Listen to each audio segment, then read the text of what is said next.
तो हिंदुस्तान का जो बहुत देर तक जो रोल रहेगा वो ये रोल रहेगा कि वो डिप्लोमेटिकली बात करेगी, बिजनेस करेगी, बाकी लोग जब लड़ेंगे, India will increase its trade and communication, increase its business, understanding with countries.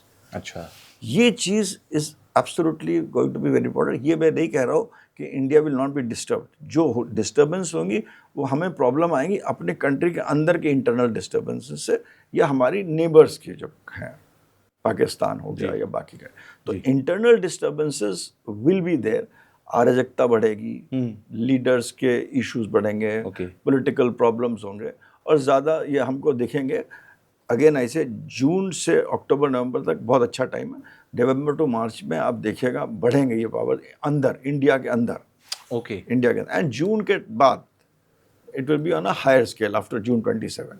जून 27 के बाद जो जिस तरह पॉलिटिकल ये प्लैनेट्स के जो अलाइनमेंट बन रही है आफ्टर जून 27, मेरे को बिल्कुल क्लियरली दिखता है there will be, India will, एक वॉर ज़रूर होगी पाकिस्तान के साथ। अच्छा, for sure will be there, I should not go wrong. जून 27 एंड ऑफ जून 27 एंड तक अब एक पाकिस्तान का एक हिस्सा हिंदुस्तान में ज़रूर आएगा। तो इस एक्सटेंट तक होगी। ये बहुत बड़ी प्रेडिक्शन है सर, आप जो कह रहे हैं कि 27 की एंड तक, यानी कि दिसंबर 2027 तक, दिसंबर 2027 कि तक पाकिस्तान से एक बड़ा युद्ध होने जा रहा है और पाकिस्तान का एक हिस्सा हिंदुस्तान में शामिल हो जाएगा। बड़ा युद्ध तो क्या, पाकिस्तान तो मैं कह रहा हूँ 2032-33 तक, जैसे हम लोग कहते हैं, पाकिस्तान छिन भिन हो जाएगा। अच्छा, इसके जो उस कगार पे तो खड़ा ही है, हाँ, बलूचिस्तान वाले हाँ, हिस्से पे, खैबर पख्तूनख्वा वाले हिस्से उसके पे, देश के हिस्से हो जाएंगे, उसके छोटे छोटे बहुत सारे कई हिस्सों में बढ़ चुका होगा।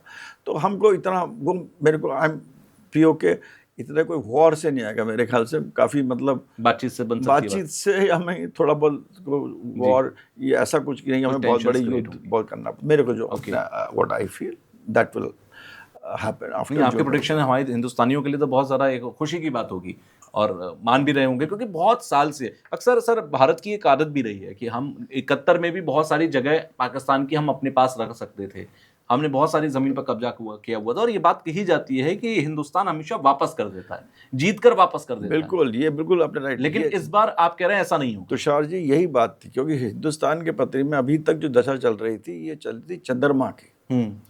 और ये आपने बहुत अच्छा पॉइंट पूछा, और हमारे सातवें घर में बैठा केतु। जब भी किसी के इवन इंडिविजुअल आदमी का हॉरोस्कोप में सातवें घर में केतु बैठा हो और तीसरे घर में चंद्रमा, तो वो आदमी कहता ले जाओ भाई। आप हमारी हिस्ट्री देखिए ना, हम लोग, तुम आए, तुमने ले लिया, हमने पाकिस्तान भी दे दिया, हमने अक्साई चीन भी दे दिया, हमने बहुत सारे चाइना को, तो इट्स लाइक तब भी खुश है, तब भी हम खुश हैं, क्योंकि हिंदुस्तान का जो मून की दशा अभी तक चली थी 10 साल तक, हमारे हिंदुस्तान की हॉरोस्कोप में एक घर है, तीसरा घर जिसे हम एस्ट्रोलॉजी में कहते हैं, और जिनको एस्ट्रोलॉजी पता वो शायद रिलेट कर भी लेंगे 100%, जो कि मतलब कर्क राशि होती है, इमोशंस की राशि होती है, और 5 प्लैनेट बैठे हुए हैं इमोशंस के। तो हिंदुस्तान की हरदम जो फिलॉसफी रहेगी वो हिंदुस्तान के जो लोग से बनेगी जी। तो यहाँ के लोग will be driven by emotions, तभी कहते हैं India is a emotional, India will be driven by emotions. Hindustan drive होगा रिलीजन से। अच्छा। हिंदुस्तान के लोग ड्राइव होंगे फीलिंग्स से। आपसे प्यार करेंगे तो सब कुछ दे देंगे, और अगर युद्ध करेंगे तो फिर पूरी तरह युद्ध करेंगे।